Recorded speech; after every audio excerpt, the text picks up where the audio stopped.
Kalau ngomongin keamanan Bitcoin, pasti yang kebayang itu kode-kode rumit kan?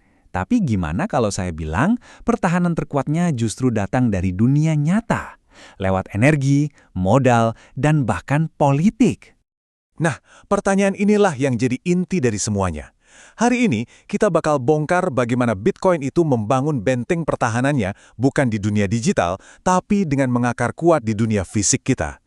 Oke, jadi semua ini dimulai dari langkah yang menurut saya jenius banget. Bitcoin itu seolah-olah merekrut sekutu dari sistem keuangan yang udah ada.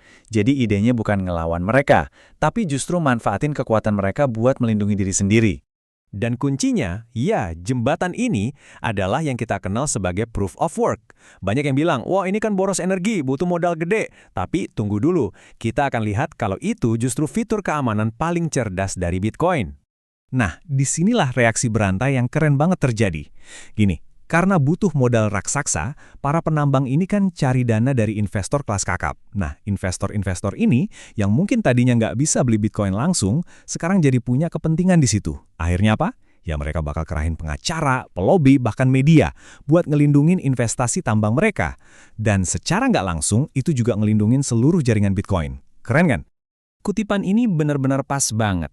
Proof of work itu ya jembatannya itu sendiri, yang nyambungin aset digital yang nggak kelihatan ini ke dunia nyata, yang isinya modal, mesin, dan ya lobby-lobby politik.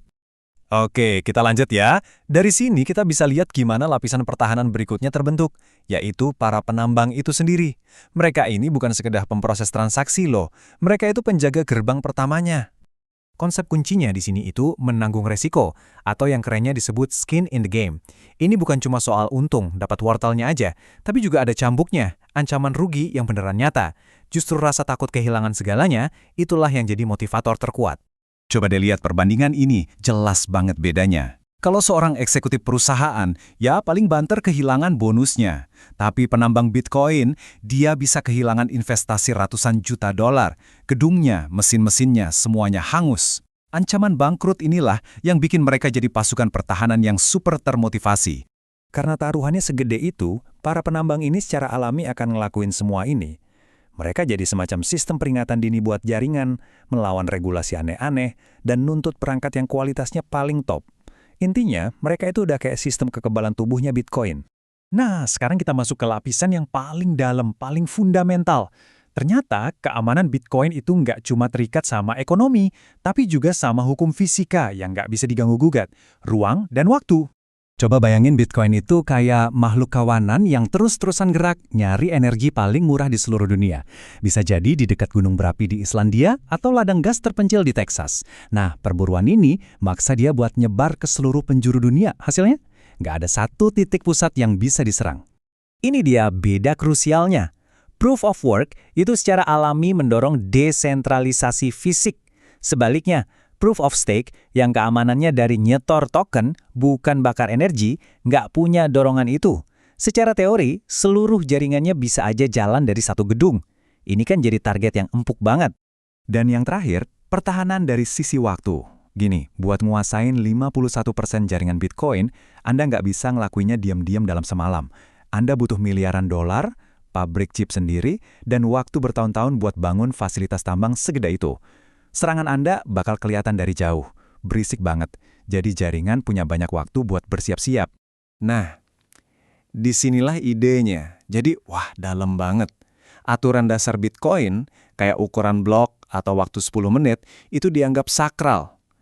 Udah kayak konstanta fisika, anggap aja kayak kecepatan cahaya atau gravitasi. Coba bayangin, apa yang terjadi kalau konstanta gravitasi kita naikin 3 kali lipat? Ya, semua gedung langsung runtuh. Nah, ngubah aturan dasar Bitcoin itu sama gilanya dengan ngubah hukum gravitasi. Semua yang udah dibangun di atasnya, investasi, infrastruktur, bakal langsung ambruk. Makanya ada keengganan yang luar biasa besar untuk ngutak-atik protokol intinya. Jadi poinnya gini, lapisan dasar Bitcoin itu sengaja dirancang buat jadi fondasi yang berat, lambat, dan super kokoh. Kayak batuan granit di bawah kota Manhattan. Tujuannya bukan buat ngebut, tapi buat abadi. Biar lapisan-lapisan lain bisa dibangun dengan aman di atasnya. Pada akhirnya, semua ini adalah pertarungan antara dua filosofi besar. Yang satu, membangun jembatan kokoh ke dunia nyata. Satunya lagi, menciptakan semacam dunia virtual yang tertutup. Yuk, kita bedah perbedaannya. Di satu sisi, ada proof of work. Ini sistem yang terbuka, Darwinian. Keamanannya datang dari energi beneran di dunia nyata. Di sisi lain, proof of stake. Ini sistem tertutup, terkontrol. Keamanannya datang dari token internalnya sendiri. Mirip video game yang aturannya bisa diubah-ubah. Mau kita berdebat kayak gimana pun, faktanya sederhana. Sampai hari ini cuma ada satu contoh properti digital terdesentralisasi yang terbukti sukses jalan. Dan itu dibangun di atas proof of work.